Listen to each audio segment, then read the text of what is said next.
sa krus ni Kristo. Man. Kaitala sa krus ni Kristo.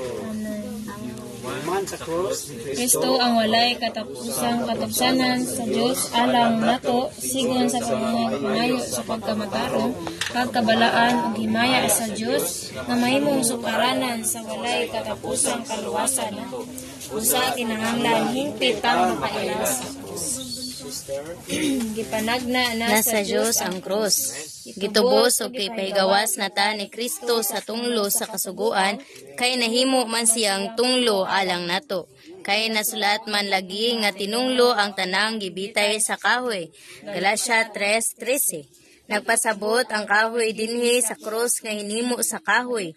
Sa Deuteronomio 21:23 sa daang tugon, gipanagna na sa Dios sa mga hukom sa kasuguan nga ibitay si Kristo sa kahoy sa ato pa sa krus.